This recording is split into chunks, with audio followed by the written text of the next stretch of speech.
datang di vlog pulang kerja. Ini udah sampai Tol Tomang, arah ke Tangerang, masuk dari arah Slipi. Kondisinya hujan. Hari ini tanggal 11 April 2025.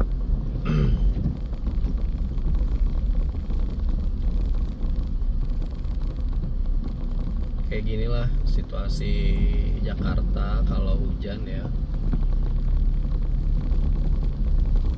Hampir dipastikan di semua ruas jalan tuh macet.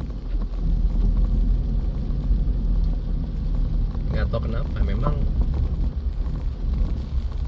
Jakarta tuh seperti itu ya. Kotanya mudah ke-trigger gitu. Hujan sedikit macet. Padahal cuma gerimis gitu ya, macet.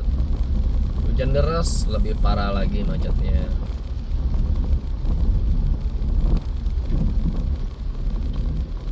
Karena ini ya, salah satunya itu dipengaruhi, yang pertama, persepsi orang-orang tuh kalau udah dengar kata Jakarta tuh kalau hujan pasti banjir gitu di mana-mana. Jadi salah satu faktor penyebab kemacetan adalah kepanikan juga gitu. Ada unsur kepanikannya dari para penduduk Jakarta ini gitu. Segera mau sampai rumah lah gitu kan ya. Buru-buru takut terjebak macet gitu. Belum lama ini, mungkin sekitar sebulan yang lalu ya, itu yang sempat hujan deras parah dan banjir di beberapa wilayah di Jabodetabek gitu. Sempat ada berita di sekitar Puri itu macet sampai 10 jam. Itu luar biasa ya. Jadi memang Jakarta itu udah identik dengan banjir. Jadi orang-orang kalau pulang kerja tuh pengennya langsung sampai rumah aja gitu ya, untuk menghindari kemacetan yang kadang tuh durasinya tuh sampai nggak masuk akal gitu. Terus yang kedua tuh mungkin sepele ya. Kalau hujan itu kadang motor-motor yang nggak bawa jas hujan tuh neduh di bawah jembatan gitu. Dan motor-motor ini nih kesadarannya kurang gitu. Kalau mereka neduh di bawah jembatan tuh otomatis mengurangi keleluasaan mobil untuk melewati jalan itu gitu. Ya pasti itu jadi salah satu penyebab macet juga gitu. Kurang lebih itulah ya penyebab kemacetan gitu. Dan memang terlebih lagi kalau hujannya itu menjelang pulang kerja. Wah, itu karena faktor jumlah mobil juga yang ada di jalan karena orang pulang kerja gitu ya. Itu jadi faktor penentu juga sih, faktor utama juga yang bikin jalanan tuh tambah macet gitu. Jadi hampir semua ruas di Jakarta tuh kalau hujan tuh macet. Terus kalau udah macet di mana-mana, dampaknya tuh istilahnya apa ya, merembet kemana-mana gitu. Yang pertama, satu, cari ojol itu pasti susah. Motor, mobil itu wah kalau hujan tuh di Jakarta susah banget. Biasanya kalau ojol gitu ya, mungkin Gokar atau Grabcar gitu ya, cuma 10 menit langsung dapat gitu ya, dijemput. Kalau hujan itu bisa 1 jam Itu pun kalau ada yang ngambil. Kalau biasanya tuh banyak driver-driver ojol tuh yang nggak mau ngambil gitu, karena mungkin mereka ruginya kenapa? Karena uang yang didapat tuh nggak sebanding dengan waktu yang mereka habiskan untuk menempuh jarak tertentu gitu. Padahal jaraknya tuh pendek, tapi itu bisa ditempuh dalam waktu misalnya 1 jam sampai 2 jam. Contoh ya, saya pernah ngalamin sendiri. Jadi waktu itu saya dari Menara Sokodel itu sekitar jam setengah 3 sore. Nah kebetulan hari itu hujan deras banget gitu ya. Saya rencana mau ke Grand Indonesia. Itu sebenarnya jaraknya mungkin nggak jauh ya, mungkin sekitar 3-5 km aja gitu. Tapi waktu itu nyari ojol, nyari gokar atau nyari apa namanya grab car itu bisa 1,5 jam. Itu pun udah pakai yang premium gitu ya. Wah, gila sih. Dan itu mahal, bisa 75.000 sampai 100.000 gitu. Padahal dari Sopodel ke GI gitu, yang mungkin secara jarak juga nggak terlalu jauh sebenarnya gitu. Itulah ya salah satu dampaknya. Jadi mau apa-apa susah, mau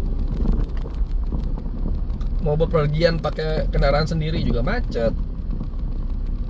Lalu yang kedua, kita mau pakai kendaraan umum gitu ya, contoh mungkin sekarang orang lebih menggunakan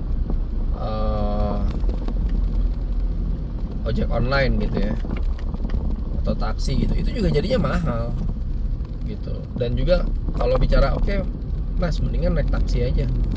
Taksi kalau hujan itu di beberapa tempat itu antriannya luar biasa. Contoh Bluebird gitu ya, coba aja mungkin di SCBD atau di GI. Wah itu luar biasa sih antriannya gitu. Jadi memang Jakarta ini udah apa ya, termasuk kota yang cukup fragile lah ya. Karena apa? Karena dipengaruhi oleh cuaca yang sebenarnya itu ya kondisi yang harusnya bisa diterima di semua wilayah gitu ya. Itu sebenarnya udah sangat keganggu gitu, baik lalu lintasnya, baik mobilitas warganya tuh udah langsung keganggu gitu. Ya itulah Jakarta ya.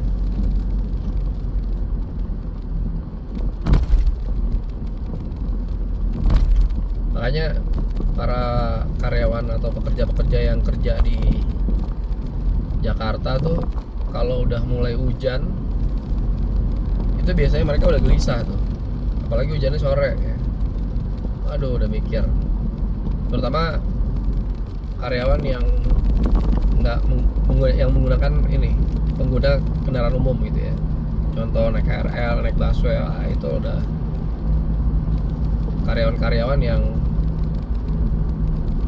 kantornya tuh jauh dari halte busway, yang harus naik ojol dulu gitu ya. Itu repot banget. Naik ojol, ojek online harus pakai mantel gitu ya. Naik gokar juga susah dan mahal gitu. Karena kalau udah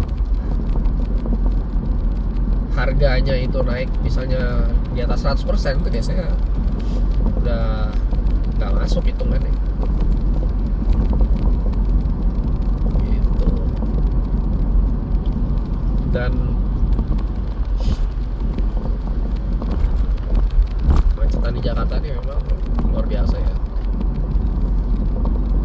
Kemarin kita baru aja melalui bulan Ramadan. Wah itu juga saat-saat dimana Jakarta itu lebih macet daripada biasanya, pagi dan sore itu. Kenapa macet? Nah, jadi di bulan Ramadan tuh biasanya di Jakarta atau mungkin di kantor-kantor di seluruh Indonesia lah, itu menerapkan kebijakan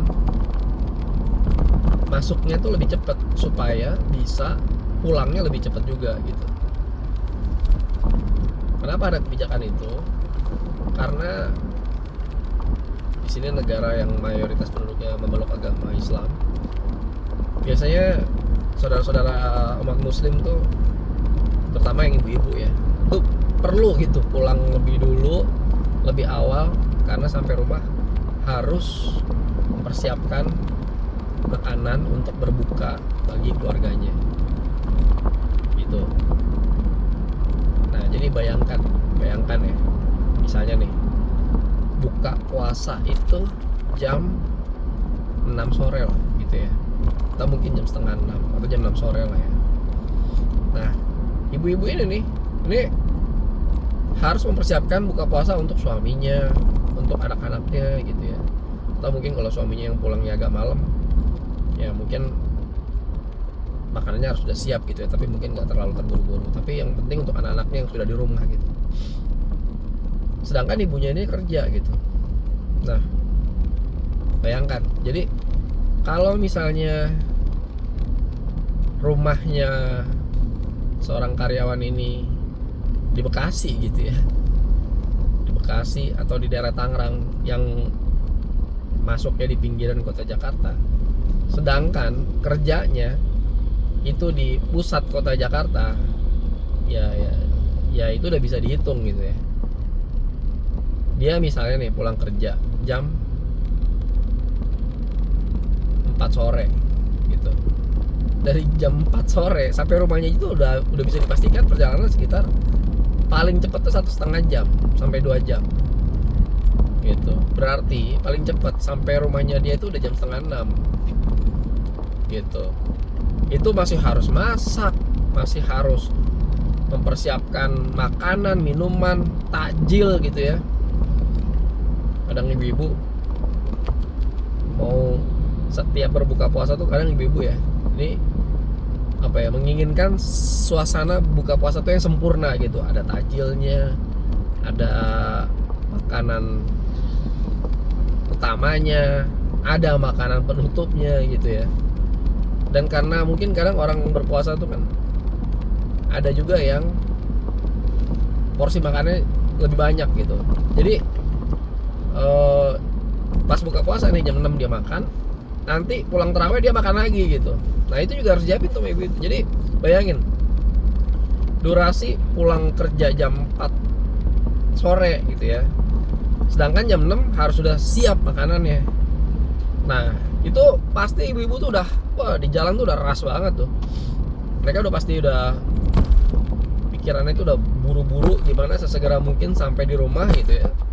Atau mungkin nanti di dekat rumah tuh biasanya banyak orang yang jualan takjil di depan gang gitu ya, atau di pasar gitu. Dia mampir dulu beli makanan buat keluarganya di rumah gitu ya.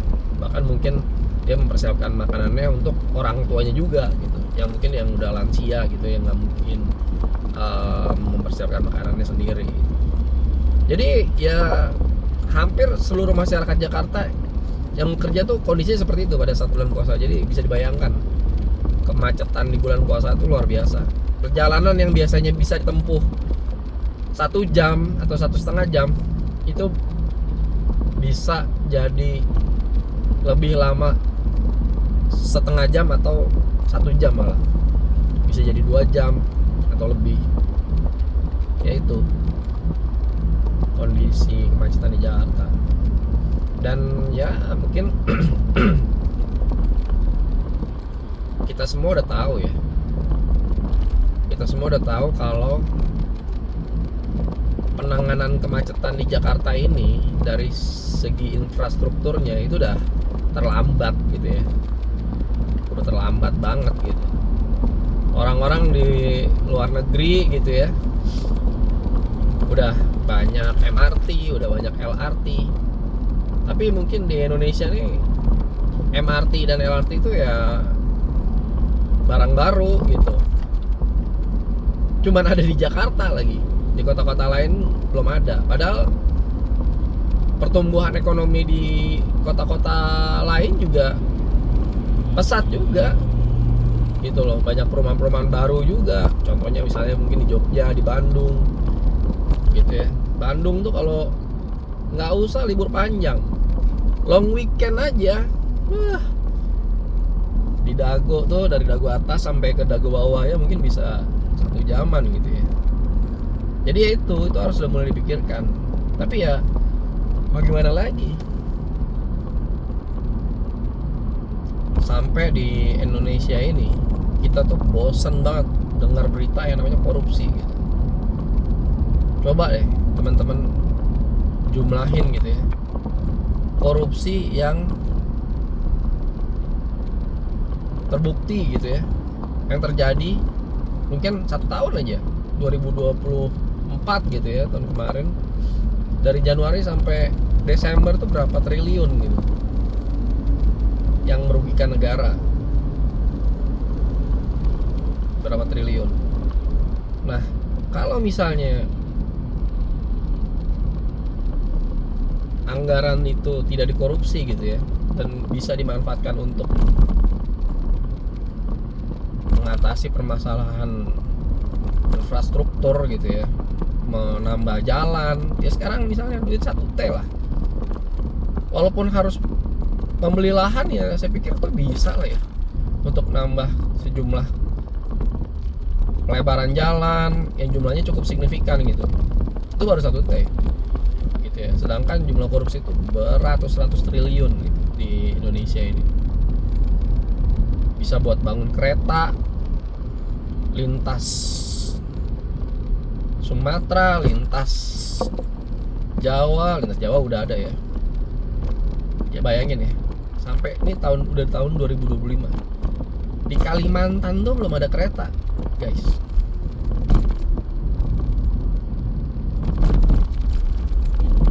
Kalau naik mobil dari Balikpapan itu ujung paling timurnya ya, ke Pontianak, itu bisa menempuh sampai 3 hari, 3 kali 24 jam.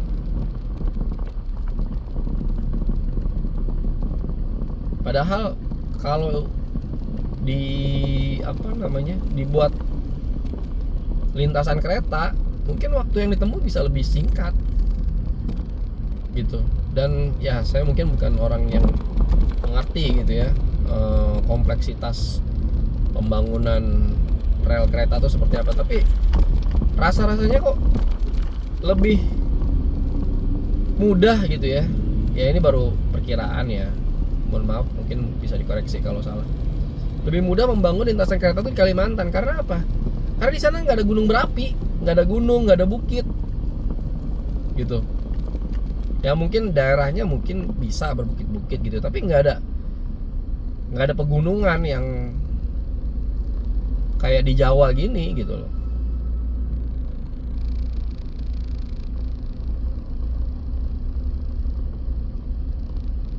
Tapi sampai saat ini belum ada tuh kereta lintas Kalimantan.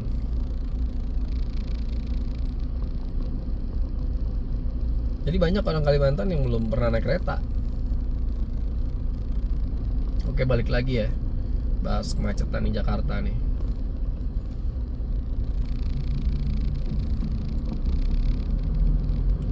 Jadi ya mungkin beberapa penduduk Jakarta gitu ya, di beberapa wilayah mungkin bisa bernafas lega lah, karena di dekat rumahnya itu udah ada stasiun MRT, udah ada stasiun LRT gitu ya. Walaupun sebenarnya kita tuh butuh fasilitas itu tuh udah dari dulu gitu ya. Nah sekarang mungkin kayak busway pada awal-awal gitu ya, dulu cuma di dalam kota aja, sekarang sudah ada feedernya dari daerah sekitar Jakarta gitu, dari kota-kota satelit Jakarta. Mungkin nanti juga seperti itu. Kalau sekarang kan LRT dari Cibubur ya. Nanti mungkin kalau dari Bekasi mungkin harus pakai KRL, masih pakai KRL. Mungkin nanti dari daerah Serpong, Tangerang itu akan dibuat LRT juga gitu ya, untuk mengurangi kepadatan lalu lintas di jalan tol Jakarta Merak gitu. Nah, posisinya sekarang nih udah di rest area kilometer 13 dari arah Jakarta menuju Merak gitu ya, yang ada di sebelah kiri ini. Dan di sini hampir dipastikan pasti macet gitu. Karena apa ya? Mungkin di depan tuh ada pertemuan jalur dari kendaraan yang keluar dari rest area dengan yang ada di jalan gini ya. Nah, itu selalu bikin macet gitu. Macetnya tuh cukup panjang juga, padahal juga nggak ada apa-apa juga gitu. Sama di arah sebaliknya juga gitu. Dan karena ini tol Jakarta Merak, jadi cukup banyak, walaupun mungkin ya cukup banyak lah ya, truk-truk besar gitu ya, bermuatan besar gitu yang menggunakan tol ini gitu. Itu juga sih, sehingga kendaraan-kendaraan besar itu kan nggak bisa cepat gitu ya. Nah, mungkin teman-teman bisa lihat nih di sebelah kiri, banyak truk-truk yang istirahat di bahu jalan. Tuh. Itu sedikit banyak juga mengganggu juga sih gitu. Karena kalau dilihat dari jumlahnya seperti ini ya, itu kemungkinan tidak dalam kondisi emergensi sih. Ya mungkin mereka istirahat gitu ya, karena kan truk ini tuh durasi berhenti di rest area itu kan dibatasi. Kalau nggak salah ya, maksimal itu 1 jam apa 1,5 jam gitu. Nah, buat truk-truk ini yang masih membutuhkan waktu istirahat, itu biasanya mereka berhentinya di bahu jalan gitu. Sebenarnya berbahaya karena ya dengan kondisi jalan yang padat kayak gini, mungkin lihat di sebelah kanan ya. Di sebelah kanan tuh macet, padat gitu ya. Mungkin kecepatannya 10 sampai 20 km per jam. Orang-orang tuh pasti menggunakan bahu jalan gitu. Itu udah pasti itu. Walaupun nggak bisa dibenarkan juga sebenarnya, tapi ya mau gimana? Itu salah satu cara yang bisa mempercepat sampai tujuan, ya mau nggak mau harus digunakan gitu ya. Dan sekarang tuh lewat bahu jalan tuh mungkin kalau di tol Jakarta Merak tuh udah sebuah hal yang umum lah ya, udah bisa dimaklumi gitu karena kemacetan yang luar biasa. Kalau di Jakarta mungkin ya apa namanya, masih inilah ya, masih belum banyak. Karena apa? Karena banyak polisi juga gitu.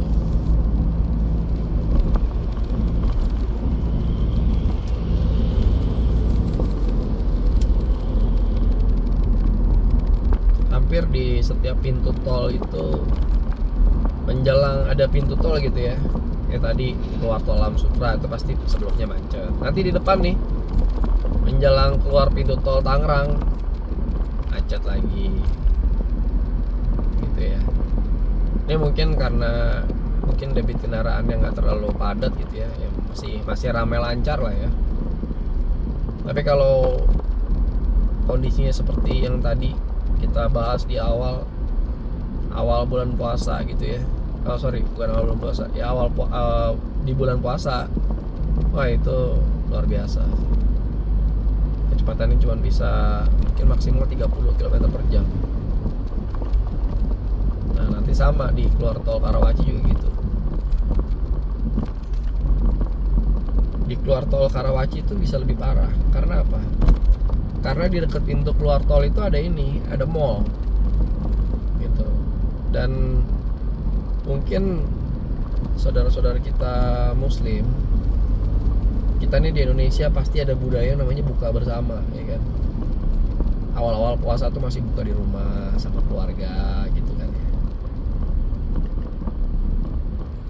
sama orang tua. Tapi menjelang pertengahan bulan Ramadan tuh ya mungkin nggak tahu ya, apa bosan gitu ya. Bosan juga nih tiap hari buka cuma sama keluarga. Mungkin mau buka bersama sama teman kantor. Nah biasanya buka bersama sama teman kantor gitu ya, seru kan.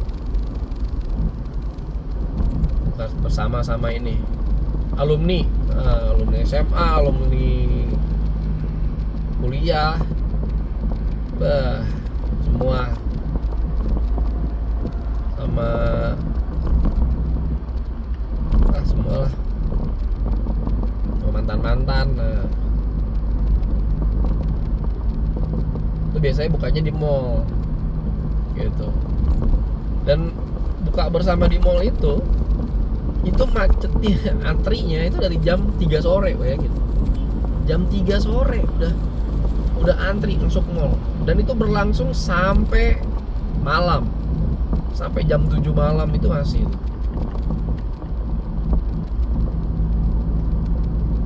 Luar biasa. Restoran-restoran gitu ya, dari yang murah sampai yang mahal penuh di booking. Restoran-restoran yang biasanya bukan pilihan gitu ya. Mungkin teman-teman yang udah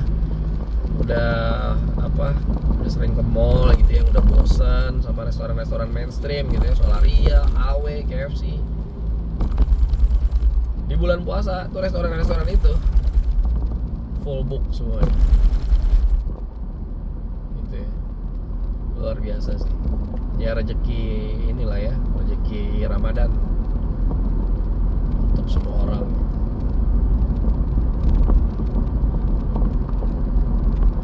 Kalau udah sampai sini sih udah relatif lancar ya. Saya soalnya keluar tol Karawaci, jadi cuma bisa memantau sampai keluar tol Karawaci aja gitu. Entah mungkin di Cikupa kondisinya seperti apa, kurang tahu juga.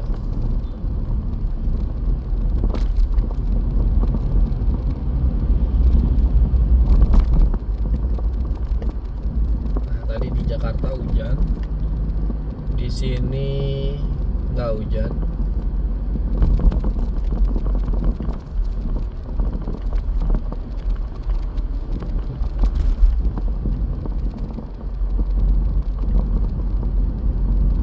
Tahun yang lalu tuh keluar tol Karawaci tuh belum terlalu macet ya, tapi sekarang udah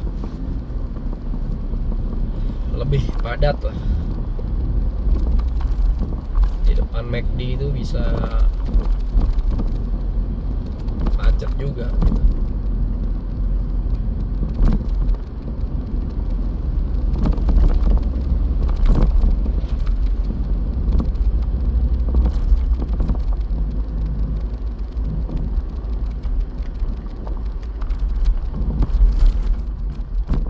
Sebelah kiri ya, ada orang lewat bahu jalan bang.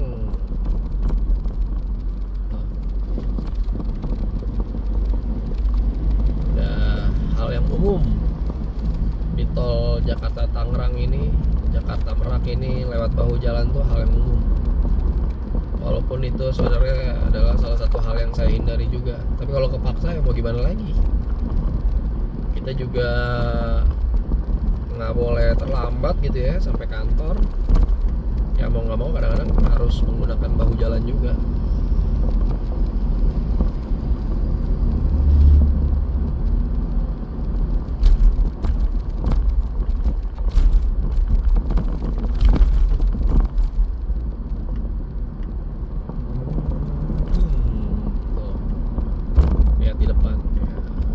jamnya menggunakan baut jalan.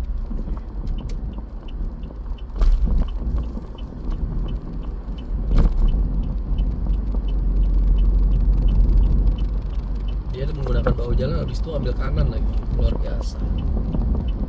Luar biasa. Ini kan kalau ada LRT dari sini enak banget ya. Sampai Jakarta. Waduh, ada stasiun LRT Karawaci gitu ya. Sampai Jakarta, sambung ke Semanggi. Semanggi sambung MRT, atau bisa sambung lagi sampai Setiabudi ketemu LRT yang dari sisi timur. Nah, mantap. Kapan kira-kira bisa terwujud di Jakarta ini? Ya kan? Kita berlomba-lomba nih sebelum dikorupsi lagi. Luar biasa.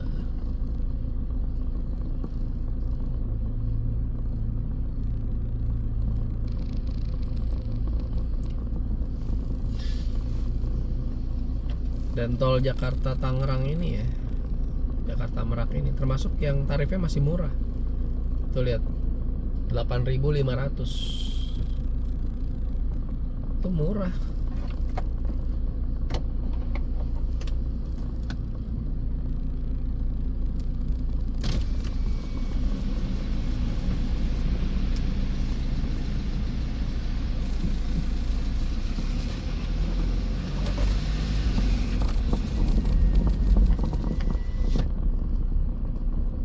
Sebelah kanan Hyundai Staria.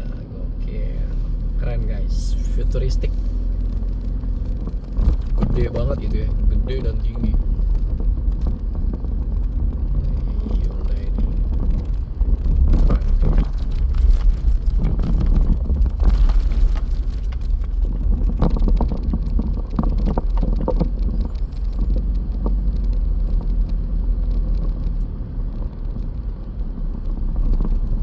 Sebelahnya Foxy kelihatan kecil banget ya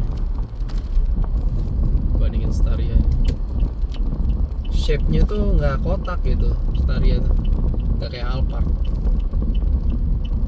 Dan jendelanya juga lebih cocok sih buat mobil iklan gitu ya guys.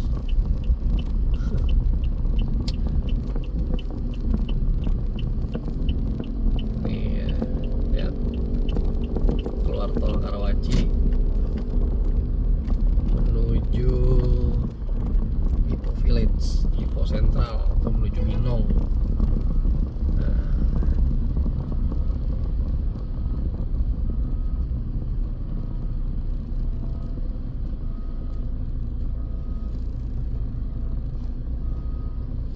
ramai banget ya.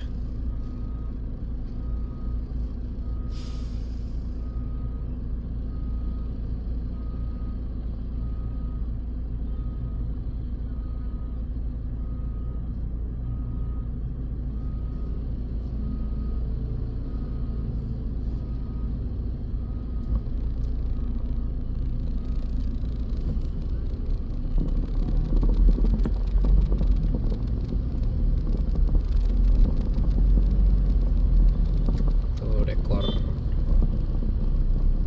dari Lipo kalau hari raya ya, Lebaran atau Natal, nanti dia tematik disesuaikan.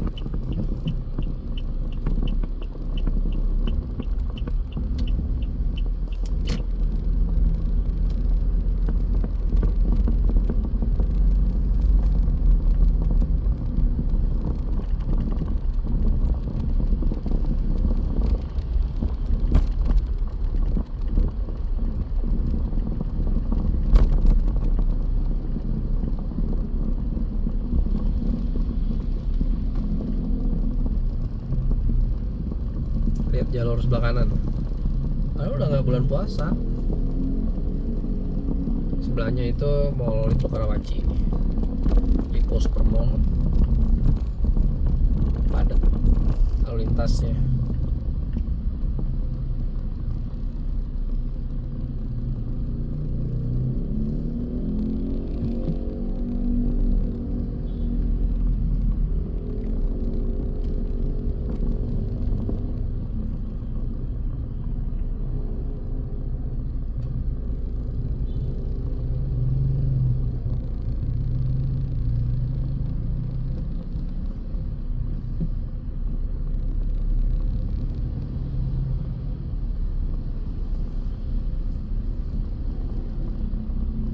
kalau di sini tuh relatif nggak pernah banjir sih guys.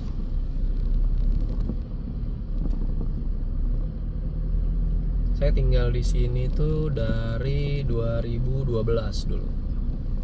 Berarti udah 13 tahun ya tahun ini.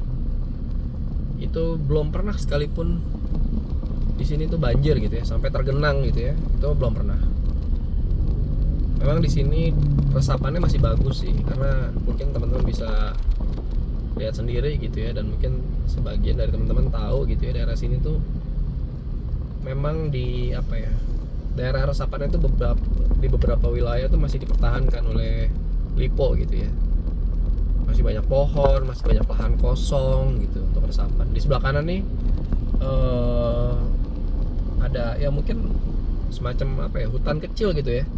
Itu memang dari sejak saya tinggal di sini memang dipertahankan sih. Nggak tahu nanti kedepannya mungkin sama LIPO peruntukannya dirubah atau apa. Tapi ya memang ini yang sebelah kanan nih baru ya. Mungkin belum sampai 5 tahun berubah jadi apartemen, jadi residence, sama jadi ada cafe, shopping center. Tapi nggak pernah banjir sih. Buat temen-temen apa ya, yang lagi cari rumah gitu ya, salah satu pilihan daerah yang nggak banjir tuh salah satunya di sini, di Lipo Karawaci. Coba teman-teman bandingin ya, ini tahun 2025 gitu ya, sama daerah BSD. Coba teman-teman ini apa namanya, cek di IG, ada namanya IG itu BSD update. Itu teman-teman bisa cek di situ. Di daerah BSD itu di beberapa daerah justru banjir kalau hujan ya, kalau hujannya deras itu banjir, dan genangannya cukup tinggi gitu, mungkin setengah ban gitu ya. Ya itu kan apa ya, ya lumayan bikin panik lah ya, mengganggu juga mobilisasi gitu. Daerah Kencana Loka, Giri Loka, mungkin coba di cross check ya di IG-nya, namanya BSD update tuh ada tuh. Kalau banjir biasanya dia ada liputannya gitu. Tapi ini apa namanya, meskipun daerahnya banjir, harga rumahnya nggak turun, luar biasa. Ya memang yang banjir tuh akses kesananya ya, mungkin di perumahannya sendiri sih enggak gitu ya. Tapi kalau saya lebih baik pilih yang baik akses maupun di perumahannya juga nggak banjir gitu. Tapi memang harga properti kan kayak gitu ya. Kalau reputasinya udah perumahannya tuh elit, bagus, kadang-kadang orang udah nggak peduli lagi tuh, mau akses kesananya banjir apa segala macem. Ya tetap aja harga rumahnya mahal gitu, dan tetap dicari. Kalau di luar permasalahan banjir itu sebenarnya di sana lingkungannya bagus, daerahnya sudah lebih tertata, fasilitasnya lengkap, mallnya banyak, rumah sakit bagus-bagus. Motor ya teman-teman, kadang-kadang nyelip-nyelip nih membahayakan diri sendiri gitu, bukan apa-apa. Balik lagi ya, daerah BSD itu memang perencanaannya bagus sih, itu sih, perencanaannya bagus sehingga fasilitasnya lengkap di sana. Akses-aksesnya juga jalannya sudah bagus-bagus, lebar-lebar jalan di BSD itu ya. Gitu. Cuman mungkin ya karena apa ya? Ya kebutuhan bisnis lah ya, berkembang kan. Gitu. Mungkin di situ dulu orang nggak terlalu butuh shopping center gitu ya, ruko-ruko, Indomaret apa segala macam. Tapi lama-lama mungkin ada juga gitu demand-nya dengan sejalannya makin padatnya penduduk di sekitar sana. Akhirnya yang tadinya dari daerah resapan dibangun juga jadi pertokoan gitu. Ya itu. Sekarang siapa yang mau memperhitungkan gitu ya?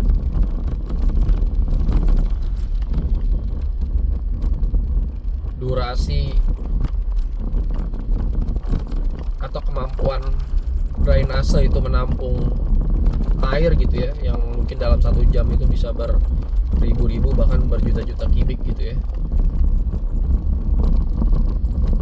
sampai apa namanya, tidak menyebabkan banjir gitu. Kayaknya developer juga nggak sejauh itu sih memperhitungkan gitu. Mungkin di awal-awal iya ya, tapi ya itu tadi, mungkin cuan dari pembangunan ruko lebih menggiurkan gitu ya.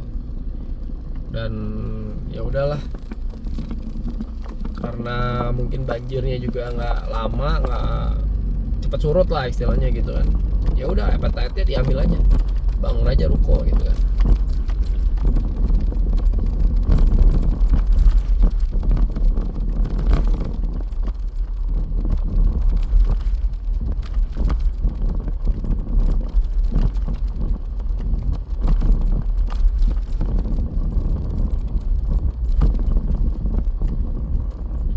Gak kerasa udah hampir 45 menit teman-teman. Jadi mungkin untuk vlog pulang kerjanya kita lanjutkan besok. Sampai ketemu lagi.